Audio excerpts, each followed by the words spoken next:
I'm delighted to learn, Ari, that they're going to be joining with CSP. And I'm privileged to say that Danny Matt is also a friend, and that adds to my delight in this privilege of studying with him. And I offered to just give a little bit of context as to Professor Matt and how he came to write and dedicate himself to the translation and commentary and the critical edition of the Zohar. So you have to look at Danny Matt, who you can see now on the screen, and imagine him more than 20 years ago, when over 20 years ago, that younger Danny Matt was a professor at the Graduate Theological Union in Berkeley, having earned his doctorate at Brandeis. And in Chicago, there was a student of the Zohar, beginning with her rabbi from the Federation, Rabbi Yechiel Pupko, or as my wife knew him as the Hillel director at University of Michigan, Rabbi Joel Pupko. And they were studying together, and it was clear there wasn't a great translation, let alone a commentary.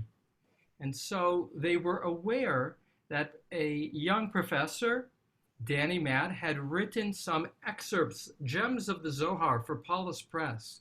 That's not the title, but that's what it was. And they said, let's approach Professor Matt and see, maybe he'll take on this challenge, which seemed enormous because there were three parts. There needed to be, as a scholar, a critical edition. For close to 250 years, the Zohar was manuscripts. And to be able to find what was probably, to put together the best critical edition was task one, which is now on the Stanford website.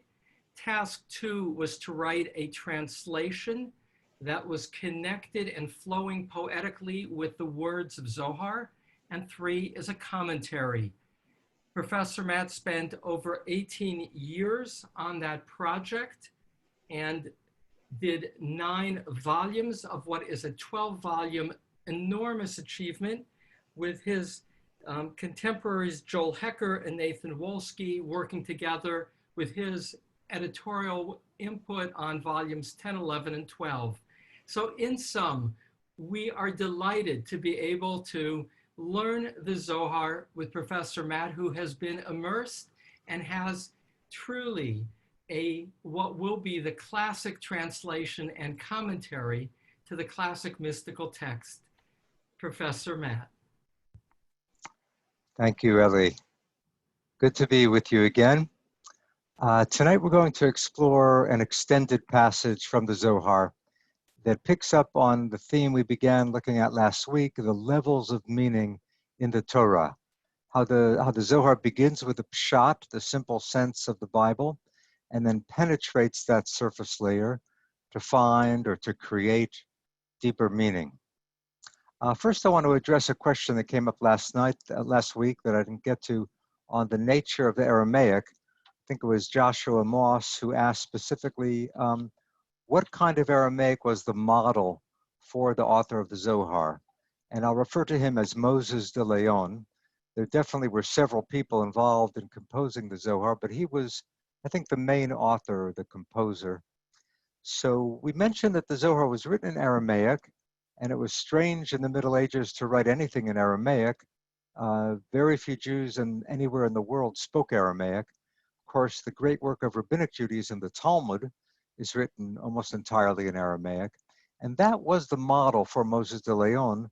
Really, he was trying to create another version of Judaism, you might say. He was trying to rejuvenate Judaism. And he couldn't come out and say, I have an idea, this is how it should be. He felt that he was drawing on some ancient wisdom, and he wanted to present this to the Jewish world as something older than himself, something deeper than his own creation. So he wrote it in Aramaic, I think, for two reasons.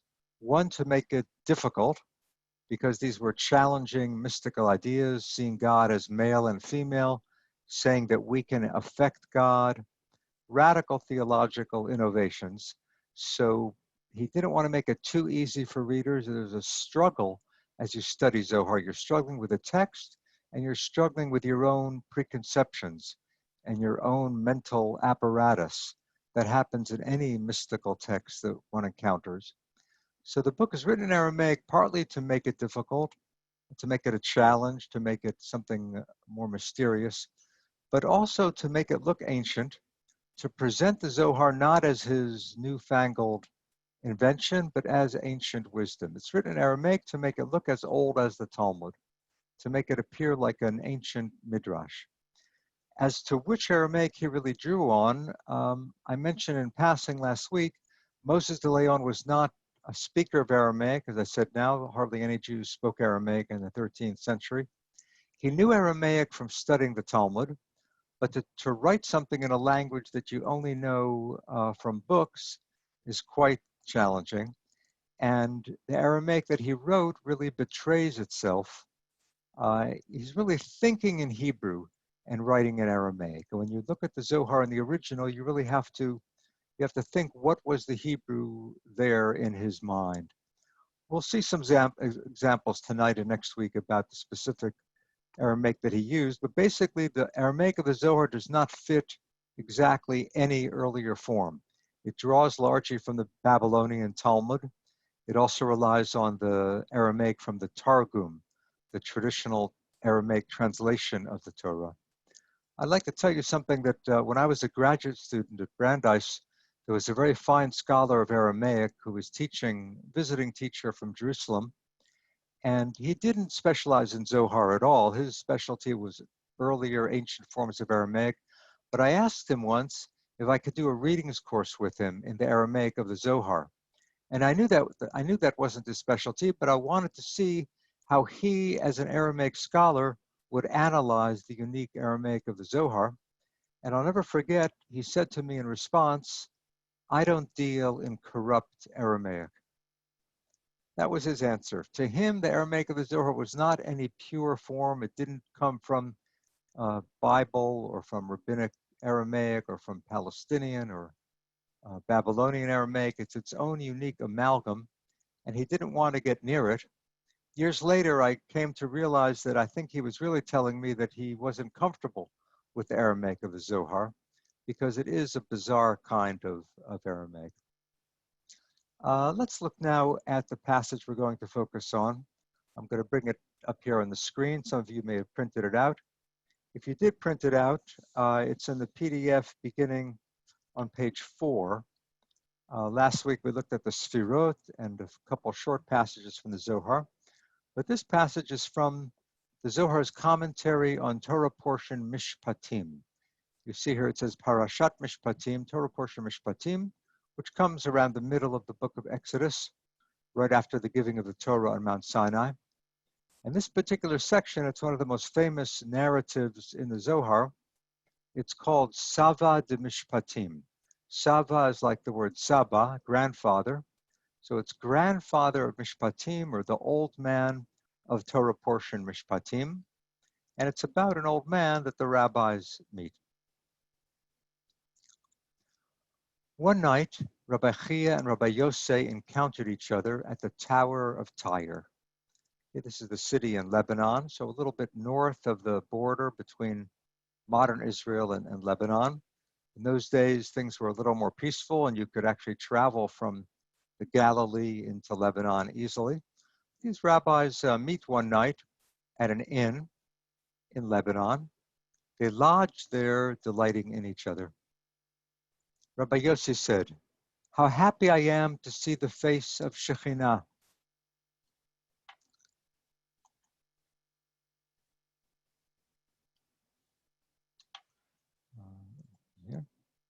Sorry.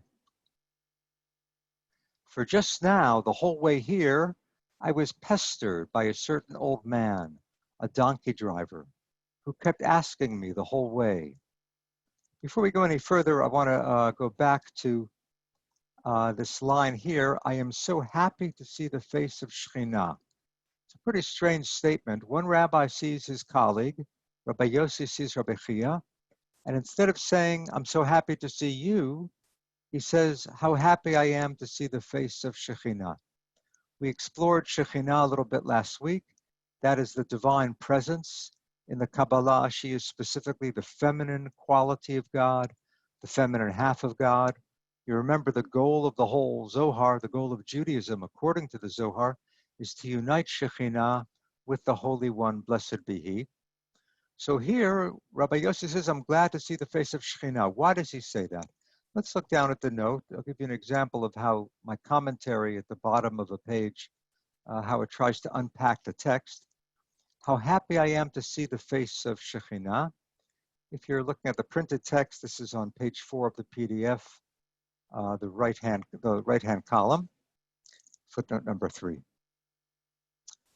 How happy I am to see the face of Shekhinah. According to rabbinic tradition, whoever welcomes, or literally receives the face of the wise, if you welcome someone who is wise, it's considered as if you've welcomed the divine presence. You might say this is a way to promote respect for teachers or for the wise, but let's understand it more broadly. If you welcome a wise person, you are somehow connecting with the divine spark in that person. It's as if you've welcomed God. Look how other texts put it. I'm continuing here in the note.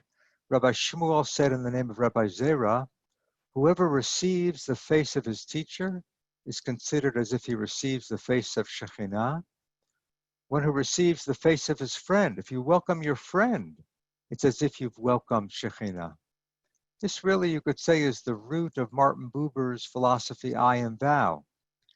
Buber really felt that if you genuinely welcome, if you genuinely encounter another human being, you can feel the divine presence, the spark of God within everyone. And the rabbis are saying something similar. If you welcome your friend, it's as if you've welcomed the divine. What the Zohar does is to take out the word as if. Here the rabbi doesn't say, I'm so glad to see you, it's as if I've seen Shekhinah. Here it's more shorthand. I'm so glad to see you. I'm so glad to see Shekhinah. That's really what he says, how happy I am to see the face of Shekhinah. Now, why is he so happy to see his fellow traveler, his companion, his Kabbalistic comrade? Because he was pestered on the whole journey by a donkey driver.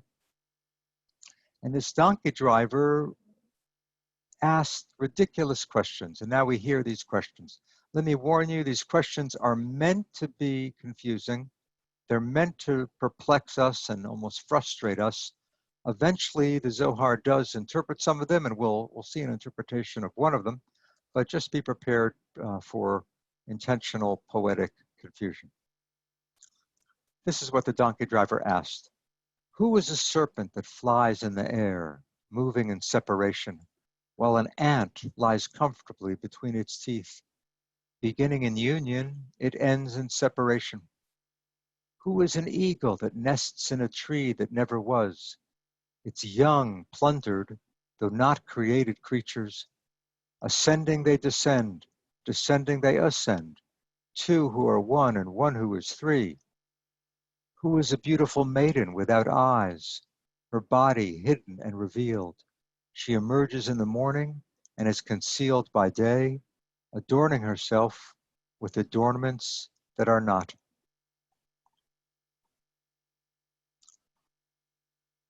All this he asked on the way, and I was annoyed. Now I can relax. If we had been together, we would have engaged in words of Torah instead of other words of waste. Rabbi Chia said, that old man, that old donkey driver, do you know anything about him? Let's just pause at that phrase, words of waste, since Joshua was asking about the Aramaic. Take a look. Let's read one more paragraph, then we'll look down. That old donkey driver, do you know anything about him? He replied, I know that his words have no substance. For if he knew anything, he would have opened with Torah, and the way would not have been empty. Rabbi Chia wanted to discuss Torah on the road. That's what rabbis do when they're walking. That's what Jews do when they're together studying Torah, not wasting time in small talk or jokes.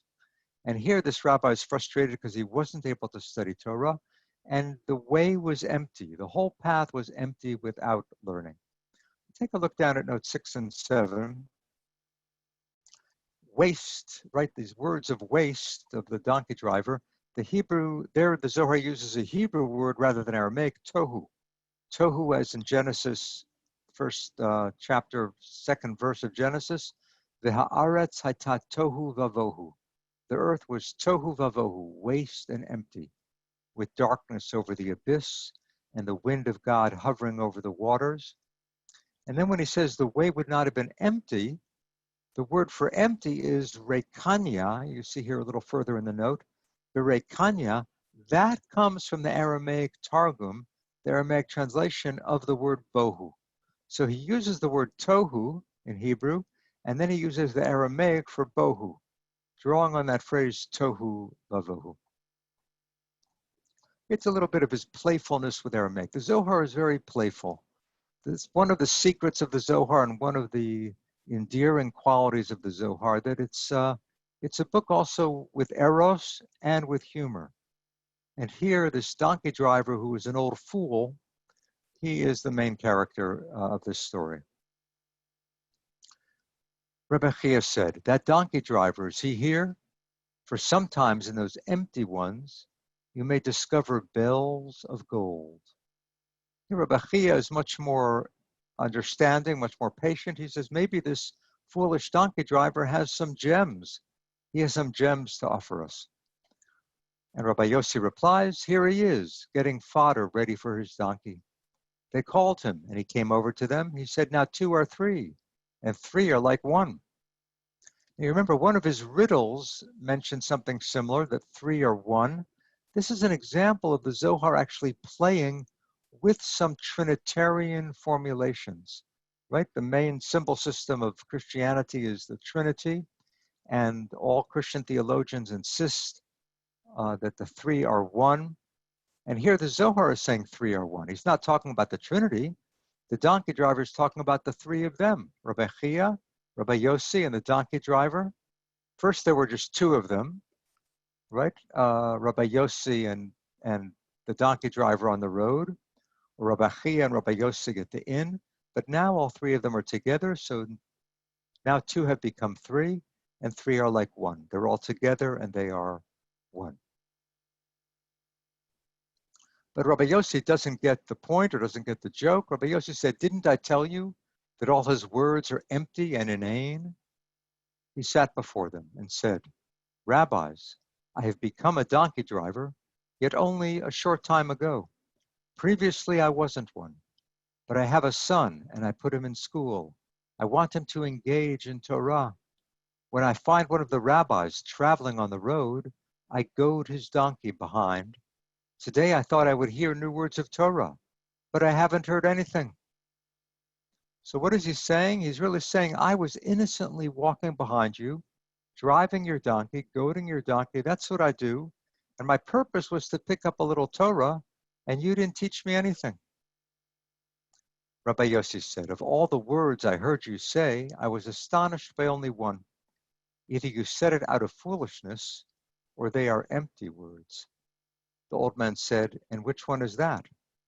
He replied, a beautiful maiden. That was the part of his riddle, the one of his riddles that talked about a beautiful maiden hidden and concealed.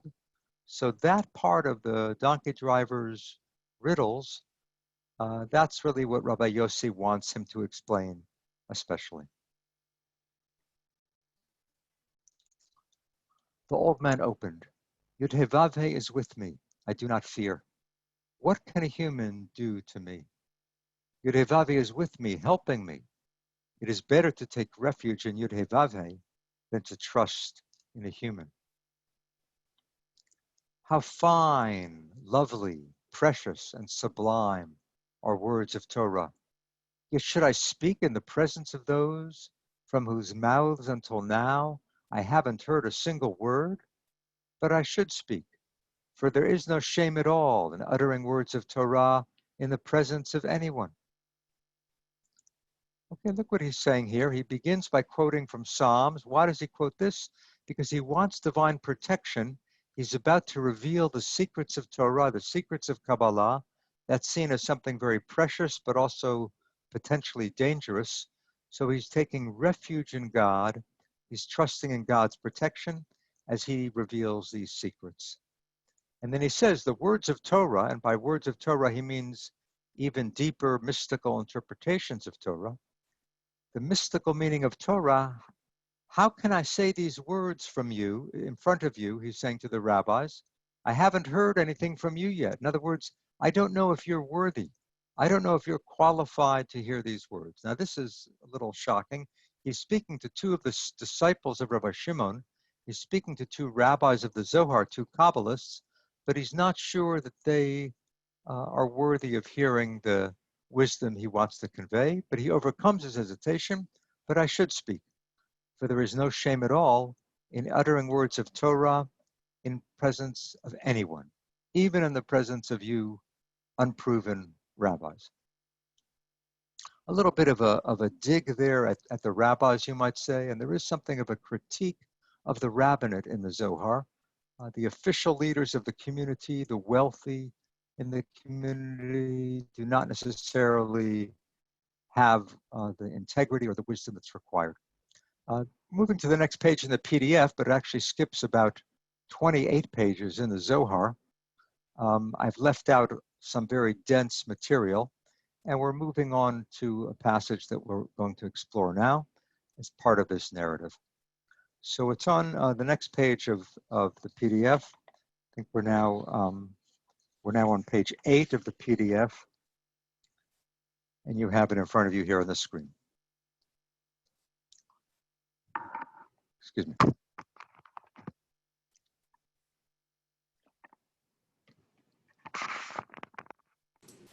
The old man opened, saying, Moses entered the cloud. Moses entered within the cloud and went up the mountain. Okay, going back to Mount Sinai. This verse is actually from the Torah portion, Mishpatim, part of the account of the revelation at Sinai. What is this cloud? Well, the same of which is written, my bow I have set in the cloud. That, of course, goes back to Noah, Genesis chapter 9, the aftermath of the flood. Remember, God brings a rainbow, places a rainbow in the cloud as the covenant, as his promise that he'll never again destroy the world. So for the Zohar, the cloud on Sinai is similar or maybe even the same as the cloud that Noah saw after the flood. Okay, many, many generations have passed. Think about 25 generations have passed between the flood and Moses, but that's no problem for the Zohar. The cloud that Moses entered on Sinai is the cloud that Noah saw after the flood. We have learned that the rainbow removed its garments and gave them to Moses. In that garment he ascended. From within it he saw what he saw, delighting in all. Until here. Okay, this is confusing, typical of the Zohar. It starts simply, and then by the time we get a few lines into the text, we wonder what it means. Let's look at it closely. First, he's comparing or equating the two clouds. Then he says the rainbow removed its garments. The rainbow here is a symbol of whom? I should tell you, any question I ask, the correct answer is very often Shekhinah. She is the main character in the Zohar. She is described and alluded to more than anyone or anything. So the rainbow is one of her symbols because she includes all of the colors of the sefirot. You remember last week we looked at that diagram of the sefirot. Shekhinah is the last of the 10. She includes all the preceding 9. Many of those are symbolized, some of those are symbolized by specific colors, and Shekhinah is the rainbow, including all of the divine qualities, all the hues of divine light. So Shekhinah is the rainbow. She is clothed in a cloud. The rainbow is hidden in the cloud, and the rainbow takes off the cloud and gives it to Moses. And Moses wears the cloud as he climbs up Mount Sinai as a protective garment, or as a lens through a filter, you might say, through which he can see the divine. In that garment he ascended. From within it he saw what he saw, delighting in all, drinking in all of the richness of the divine through the vision that he had. He saw what he saw. He had a vision of the divine energy, divine qualities. Let's take a look at the note just so you'll see what's going on here with the notes. This is the bottom left of that page that we're on, page 8 of the PDF, note number 93. Moses entered within the cloud. The old man equates this cloud at Sinai with an earlier cloud from the days of Noah. After the flood, God displayed a rainbow in the clouds as a sign of the covenant, guaranteeing that life would never again be annihilated. In Exodus, the cloud signifies the divine presence. Here it enwraps Shekhinah, who is herself symbolized by the rainbow. You can read the rest of the quote later. We're going to go on now with the text. So the old man has delivered this message. As I said, he delivered many pages of Kabbalistic wisdom, but this is the final thing that he says before the companions respond. And what do? The companions means the two rabbis, Rabbi Chia and Rabbi Yossi. The companions came and fell down before him, and weeping they said, "If we have come into the world just to hear these words from your mouth, it is enough for us." It's a beautiful line that appears a number of times in the Talmud. The Zohar takes it over and repeats it more often. What are the rabbis saying? If we came to the world just to learn this insight that you gave us, just to hear these teachings you've been delivering, then our life has been worthwhile. It is enough for us. The Aramaic there is dailan, like dayenu. On Passover we say dayenu. Right, a few months ago on Pesach we said, it is enough for us if you brought us out from Egypt, if you brought us across the Red Sea, if you gave us the Torah, dayenu. It would be enough. This is similar, dailan. It is enough for us. Maybe enough for them, but it's not enough for the old man. And he goes on immediately. The old man said, if another woman he takes for him. Here he's quoting another verse from the Torah portion. We're not going to look at this verse because it takes him quite a while to get to it. It's one of the verses about the laws of slavery. You can look it up if you want, but we're going to continue immediately with the old man's main teaching. Companions, not for this alone did I begin to speak. For an old man like me doesn't rattle or call with just a single word. Inhabitants of the world are so confused in their minds. They do not see the path of truth in Torah. Torah calls to them every day, cooing, yet they do not want to turn their heads. Although I said that a word of Torah emerges from her sheath, is seen for a moment, then quickly hides away, certainly so.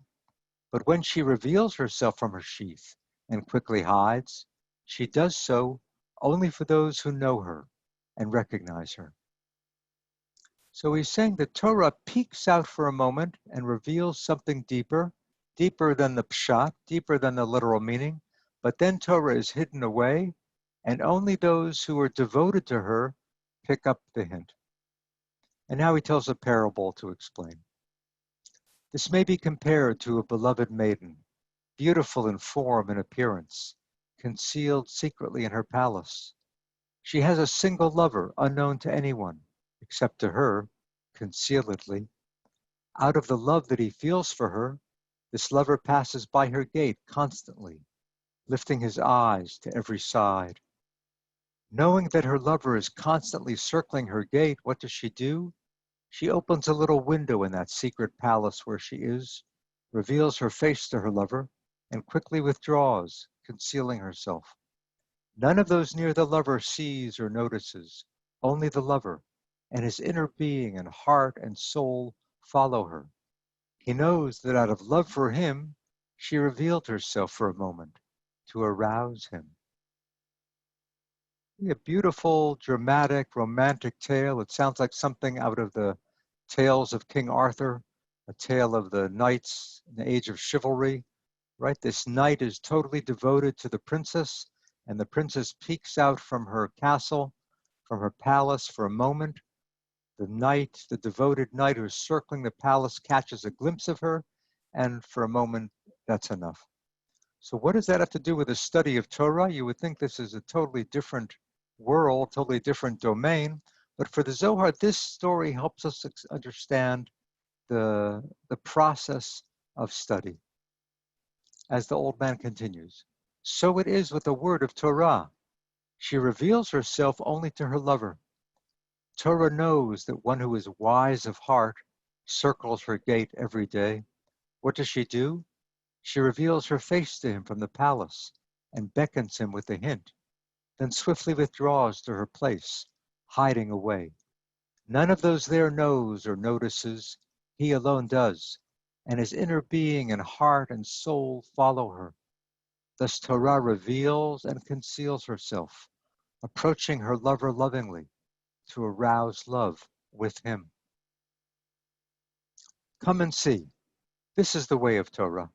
At first, when she begins to reveal herself to a person, she beckons him momentarily with a hint. If he perceives, good. If not, she sends for him, calling him simple. Tell that simple one to come closer so I can talk with him. As is written, whoever is simple, let him turn here, he who lacks understanding. As he approaches, she begins to speak with him from behind a curtain she has drawn, words suitable for him, until he reflects little by little. This is Durasha. So let's pause here for a moment. Until now, the Zohar has just been showing what's on the surface, you might say. The Zohar said a hint, but we assume this is the simple meaning, the literal meaning that you would start with when you open up a book, when you open up the Bible. But she, in that sense, she was hidden. She was still behind the wall of the palace. Now she reveals something more. Now she's no longer hidden by a stone wall. Now there's just a curtain dividing her from the devoted student, dividing her from the lover. And this level of Torah is called drasha. That's the Aramaic for midrash. Midrash is how the rabbis begin to expand the meaning of Torah, moving from the literal to the midrash, trying to interpret the Torah, trying to apply it to contemporary life. That process of midrash is revealing more of the potential within Torah. So the donkey driver compares it to the princess speaking from behind a curtain. Then she converses with him from behind a delicate sheet, words of riddle. This is Haggadah. Now a deeper level. It's not a curtain dividing Torah from her lover. It's only a thin veil, a delicate sheet. And this level is called Haggadah. That reminds us, of course, of the Passover Haggadah, but that's not what is being described here. In medieval Hebrew, Haggadah can also mean allegory, a philosophical reading of the text. So we've progressed from the simple meaning or the hint to the midrash, which is deeper and a little more intimate. Now the Torah is almost face to face with the lover, just a sheet dividing them, and that's the philosophical meaning, the Haggadah, but this too is not the ultimate. Once he has grown accustomed to her, she reveals herself to him face to face and tells him all her hidden secrets and all the hidden ways concealed in her heart since primordial days. Then he is a complete man, husband of Torah, master of the house. For all her secrets she has revealed to him, concealing nothing. So now she's face to face with the lover, with the devoted student. And what has she really revealed? She's really uncovered herself completely. She's revealed the bare essence of the teaching. She is face to face with the human devotee. But look what happens now. She says to him, do you see the hinting word with which I beckoned you at first? These are the secrets. This is what it is. Then he sees that one should not add to these words or diminish them. Then pshat of the verse, just like it is. One should not add or delete even a single letter. So human beings must be alert, pursuing Torah to become her lover, as has been said. And this is the conclusion of the narrative. Let me stop the share so that we can see each other better. I'll make room for questions in a moment. I just want to say something first. Usually the progression, when we talk about levels of meaning in Torah, is from the pshat, from the literal, from the simple, then going deeper into midrash, the rabbinic commentaries, then perhaps a philosophical layer, and finally the mystical. So it would be pshat, and then midrash, then philosophy, and then the mystical meaning. But in this passage, we have a progression from the hint on the page to midrash, to philosophy, to mystical. But notice where the Zohar ended. The final word that he used was not mystery or secret, sod, raza. It was rather pshat, the simple. So the Zohar ends with a simple meaning. You would imagine the Zohar would start with a simple meaning, and in a sense, the Zohar is always starting with the pshat. But here, the final stage is not the mystical. The final stage, you could say the penultimate stage, the next to final stage is the mystical. The final stage is coming back to the pshat. So I want to explore that, but I think I'll let it emerge from our discussion. Maybe someone has a thought or a suggestion as to why the Zohar ends with the pshat, the simple meaning, rather than ending with the mystical, the deepest, spectacular secret. So people are chatting, while people are chatting questions, I'll ask a quick question, and then there's one from Josh Moss. Can you talk a little bit about the rabbis who are mentioned in the Zohar? In the Talmud, we have rabbis, and we know that many of them didn't even live at the same time, but they're talking to each other. Who are the rabbis that are most commonly mentioned in the Zohar, and are they contemporaries of each other? Are they, who are they, and how do they relate to all the stories? Because we've just seen two rabbis, Rabbi Chia and Rabbi Yossi, already today. Right, this group of the Chavraya, right? I think we mentioned this term last week. Chavraya is like Hebrew Chaverim, friends, colleagues, companions, comrades. So you do have a circle of rabbis around Rabbi Shimon. The hero is Shimon bar Yochai, Shimon the son of Yochai, who was one of the great students of Rabbi Akiva. He's very well known in the Talmud and Midrash. He is the main figure in the Zohar of the human figure. Shekhinah is the main divine figure. Rabbi Shimon is the main human figure, and they actually have a romance. And when Rabbi Shimon leaves the world, he is married to Shekhinah. So it's Rabbi Shimon and his circle of close companions.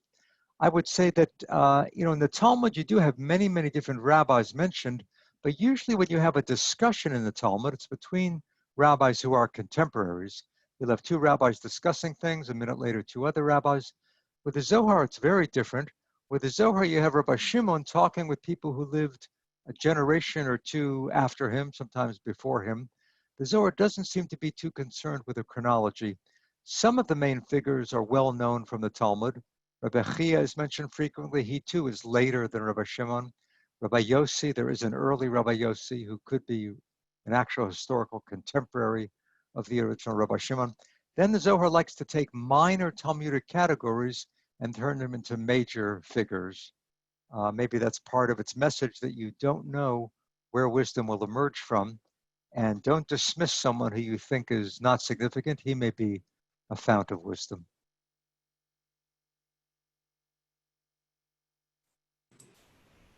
Josh Moss's question is, how did the sages like Moshe de Leon come by their erotic, romantic imagery? Weren't rabbis afraid of seeing or thinking about the opposite sex? So where did this come from? Yeah. I think part of the secret of the Zohar's appeal is its emphasis on the romantic and the erotic. Of course, this is human eros and also divine eros. So both of them are, stimulating and radical. This is another reason why the Zohar is hiding its teachings, right? Writing it in Aramaic, writing in a cryptic style. You notice that he created there that parable of the knight circling the castle. So he's aware that his audience knows this type of literature from the general culture, from the Christian culture.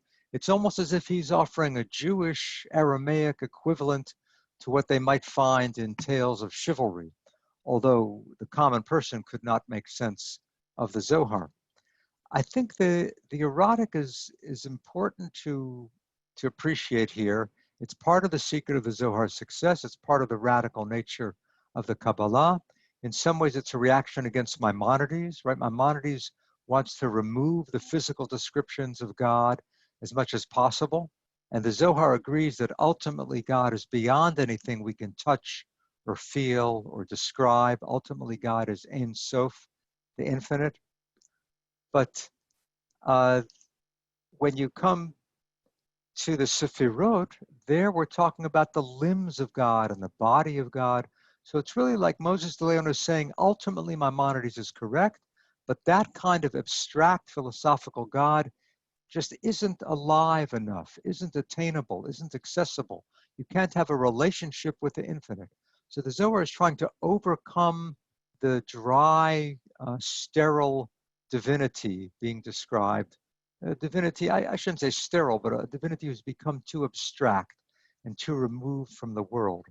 For the Zohar, the way we act affects God, and it's up to us to make God whole, to make God one. So the Zohar describes that mythically as a sexual union within God. It's important not to take that literally, but on the other hand, much of the Zohar revels in that lyrical and erotic description. Who is the old man, and does the old man appear in other parts of the Zohar? Yeah, an old man is really an archetype of wisdom, right? Carl Jung has written about this and many other people too. If you find an old man in a story, he's very often the wise figure. And this old man, described as a donkey driver, right, almost mocked and ridiculed literally at the beginning. He eventually gives his name as Yeva Sava, old man Yeva. In some ways, he seems to remind us of Elijah. Elijah the prophet is described as appearing to the rabbis often in the guise of an old man. And Moses the Leon probably has that in mind too. So he is identified with a specific name, and that name Yeva is an example of someone who's a minor character in the Talmud and now becomes a major figure in the Zohar.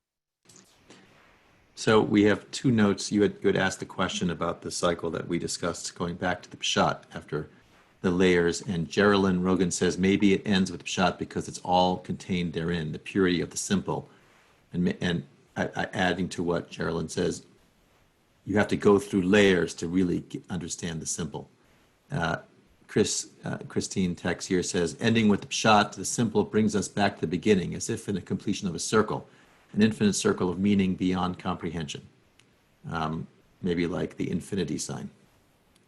Yeah, both of those are beautiful. And I'm noticing some of the chats, and I hope to respond to a number of them, at least briefly. We do have more time tonight, and we finished the long passage I wanted to get through, and it's wonderful to explore what comes to you, what comes up in your mind. So on that,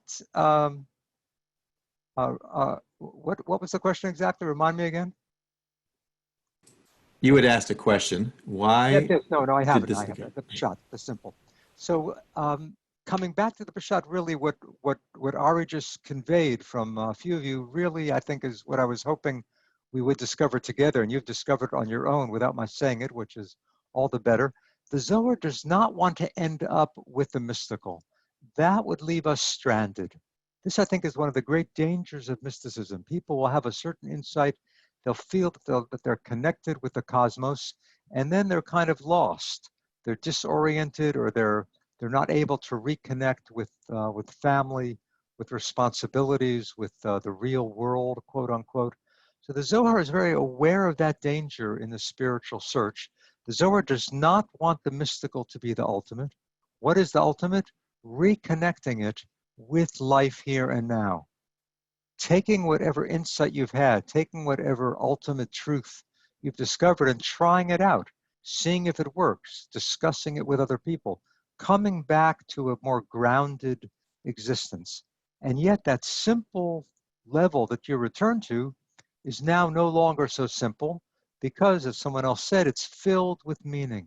All of those layers of meaning, the midrash, the philosophy, the mystical, now they appear as aspects of the word on the page.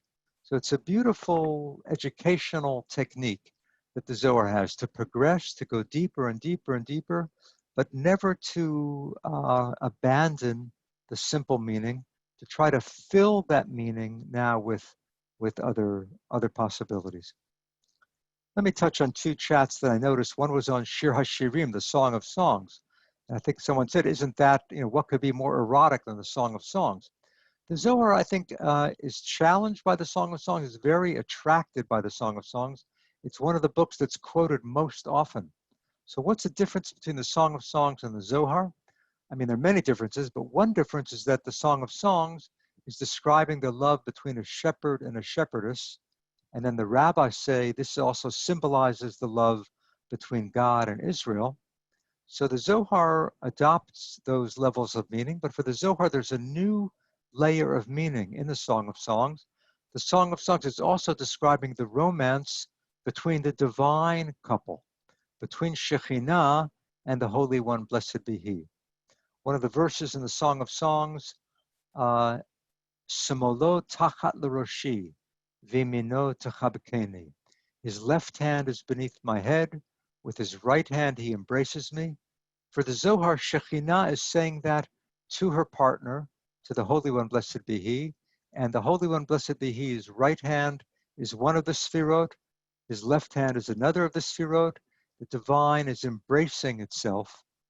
The Holy One, blessed be He, is embracing Shekhinah based on the description in the Song of Songs. So the Zohar mines, M-I-N-E-S, the Zohar mines the Song of Songs for all that it's worth. Its imagery, its rich Hebrew, its erotic symbolism, and it then applies it to the divine as well. Another chat I saw is the Tanya. And what's the connection between the Zohar and the Tanya? Any of you who have studied the Tanya, the main text of Chabad, the main text of Chabad Hasidism, I'm sure will recognize parallels, similarities between the Zohar and that Hasidic classic. And that's no accident. Really, all of Hasidism, I think I mentioned last week, all of Hasidism is based on Kabbalah. Nothing in Hasidism is other than a development of what is there, either stated explicitly or hidden or hinted at in the Zohar. In a way, you could say that Hasidism makes it available to the masses. The Zohar was in Aramaic and was cryptic. Hasidism tries to be more open and more accessible. But it's really a later development of the Kabbalistic teaching. Let me look at one of the chats here. I would assume that to get into the Zohar, you have to believe in God in the first place. It certainly helps to believe in God, and I think what the Zohar does is to expand the meaning of God. I think the Zohar is also very helpful for people who reject God, because the Zohar offers an alternative. The Zohar is really saying, don't think of God just as someone up there who's running the show. Think of God as the energy that animates the universe. And that's what the mystic discovers, that God is within nature. God is within other human beings. And I think that by studying the Zohar, your own ideas of God are challenged. Your theology can evolve because you see what the Zohar has done in discovering new aspects of the divine. I see that someone mentioned Neil Eisenberg, my childhood friend, mentioned the word simple reminds us again of Passover. Everything comes back to the Seder. And one of the four sons is the simple son, right, who just says, Ma Zot, what is this? Kabbalistically, Zot, this, is actually a name of Shekhinah. One of her many names is this, which may mean God is this, God is right here, God is in the present. Shekhinah means the divine presence, and you can discover the divine presence right here and now. So the Zohar loves that name, this, and it's interesting, the simple son says, what is this? But that simple question of Passover, in a way, is the most profound question. What is this? Right? To ask yourself again and again, do I think I know what life is? Do I think I know what the Torah is saying? Let's look at it afresh. Let's ask again, what is this? What is this saying to me? So the beauty of the simplicity, remember the story, the donkey driver seems like a simpleton. The donkey driver is being dismissed as a fool, and he knows the deepest layers of Torah. So that's a piece of advice about how we should appreciate people we encounter and how we should delve more deeply into something we think we already know, because it's not that simple.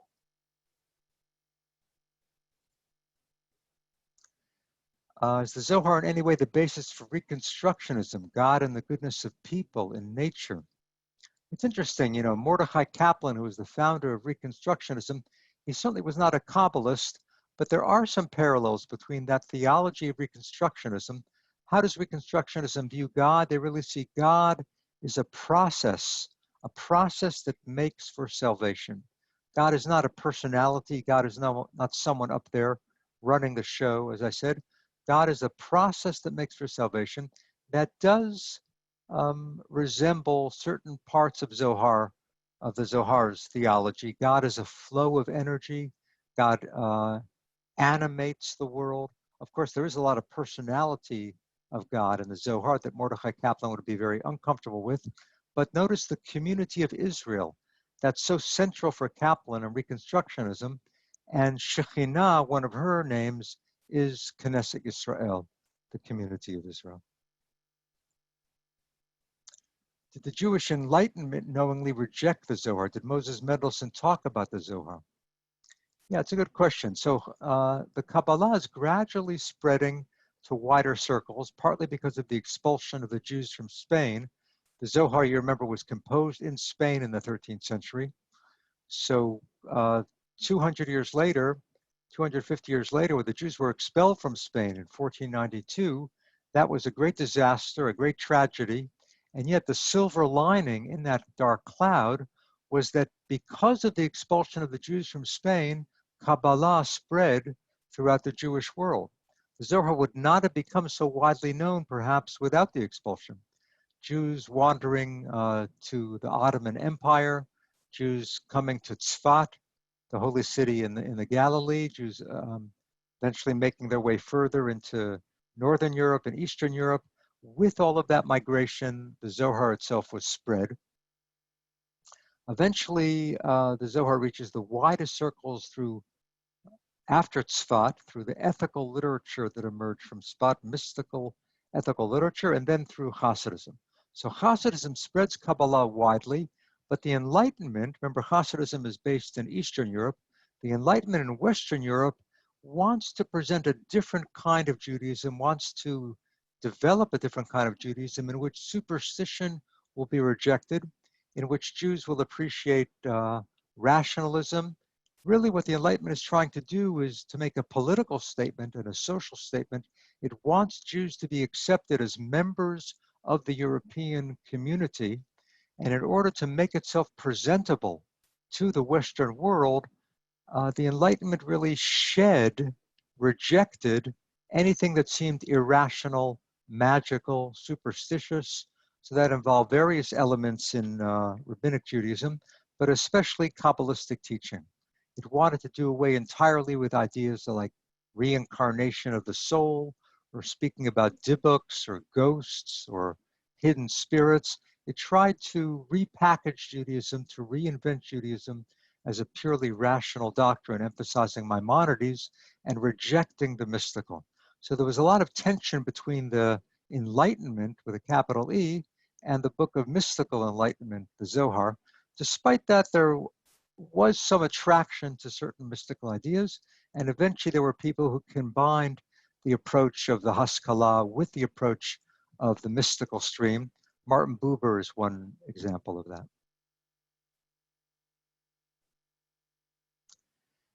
Any other questions? And from people who haven't had a chance to say anything yet, please don't feel embarrassed to ask what you think might be very simple. Sometimes the simplest is the most profound, as we saw.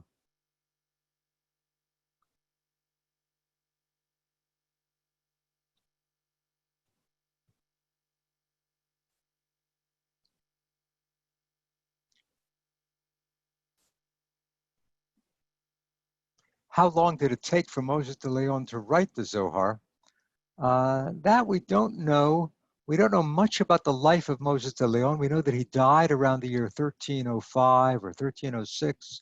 He was probably born around the year 1240. So he lived maybe 60, 65 years. I assume that he did most of his writing of the Zohar from the late 1270s, the mid 1270s to the 1290s, so maybe around 20 years.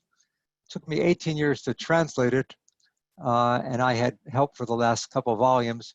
I'm not sure how long it took for him to write whatever he wrote of the Zohar. He had help from other Kabbalistic colleagues. But hopefully we'll find out a little bit more about him. Was the Zohar a complete work or unfinished? It's a good question. We now have the Zohar. You can see behind me on the shelf here 3 pretty well-worn volumes. The Zohar is usually printed in 3 volumes in Aramaic, and then there's another volume called Zohar Chadash, New Zohar. It's called New Zohar just because it was printed later. It's like a sequel that's really a prequel, because what's in the New Zohar is some of the oldest parts of the Zohar, but it's the manuscripts that were discovered after the 3 volumes were printed. But the Zohar certainly must have contained more. For example, in the book of Deuteronomy, you remember the Zohar is a commentary on the Torah, beginning from Genesis. By the time we get to Deuteronomy, there's very little Zohar. A lot on Genesis, a lot on Exodus, a good amount on Leviticus, less on Numbers, hardly anything on Deuteronomy. So either Moses de Leon got tired toward the end of his long project, or he wrote it and those parts of the Zohar disappeared, those manuscripts disappeared. The Zohar existed only in manuscript, as Rabbi Spitz said. For several hundred years, there was no complete Zohar in the Torah. There was Zohar in Genesis, Zohar in Exodus. There's also Zohar on the Song of Songs, by the way. You can imagine the Zohar's commentary on the Song of Songs. There you have an erotic, mystical commentary on the great erotic book of the Bible. It's a beautiful section. But the Zohar was really a collection. You could say it's almost an anthology. Eventually, scribes and editors and finally publishers created the entire Zohar on the Torah. We're still finding fragments and manuscripts that contain sections that have never been printed.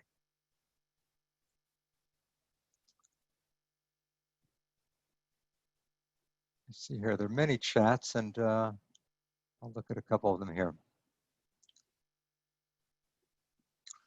The goal of the mystical life is to improve the real world back to Pshat. Yes, that's very helpful. One of the reasons the Zohar wants to come back to Pshat is so that we won't get lost, as I said, in that mystical stratosphere. The ultimate challenge is tikkun, repairing, mending oneself, mending the world. And to do that, you have to be able to engage people without a lot of the complicated mystical language of enlightenment.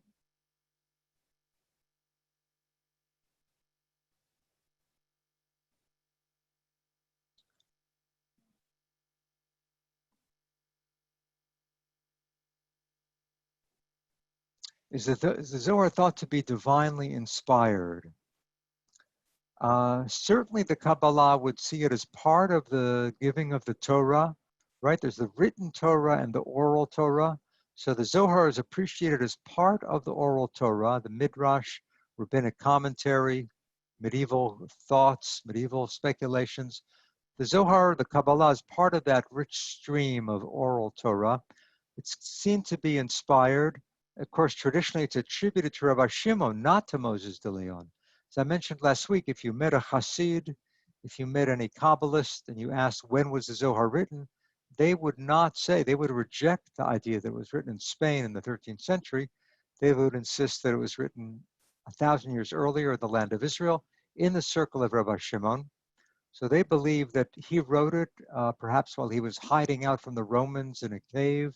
According to one tradition, Elijah came to him and to his son and taught them Torah every day, and that's the origin. I would say that it's Moses de Leon mostly, but that he is filled with some inspiration. Certainly he's beyond his normal state of consciousness, and that's partly why he could attribute it to this ancient Rabbi Shimon.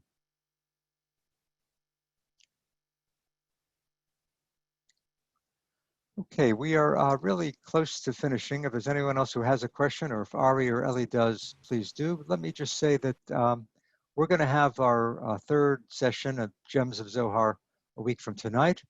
If any of you want to continue with me, I teach a weekly online Zohar course called Zohar Zoom, and Ari will send out a description of that to you.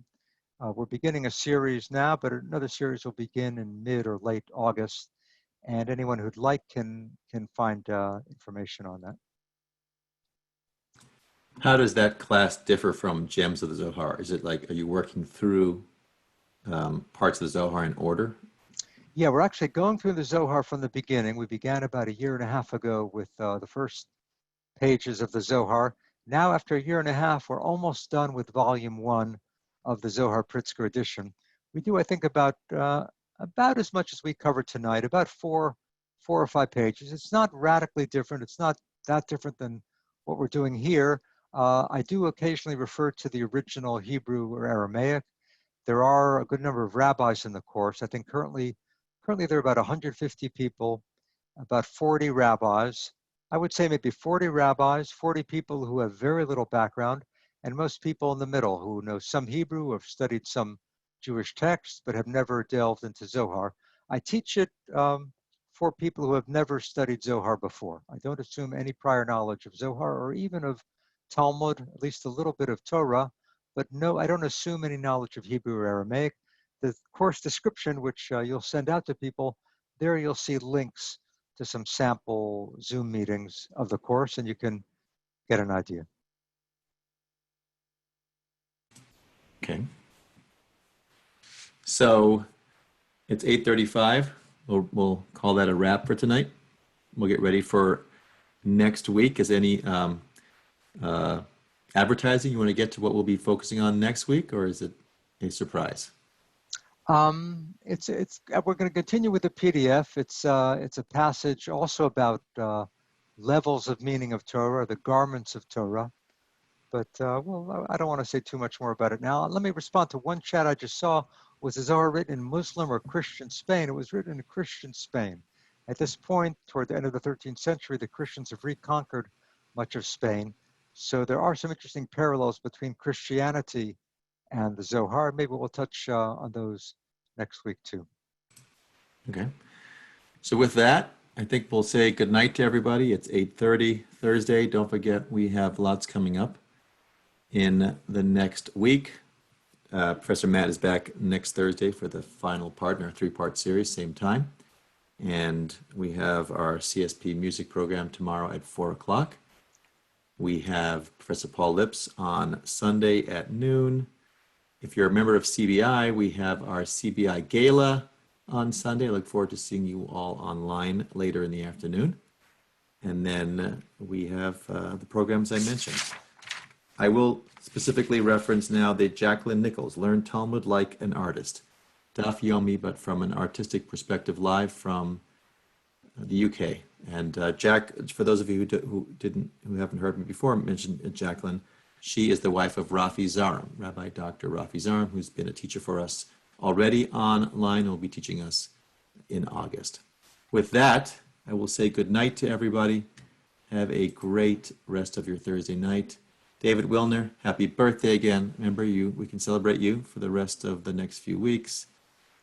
Ad Mea Esrim. Unfortunately, that's getting close, David. Ad Mea Esrim is getting close.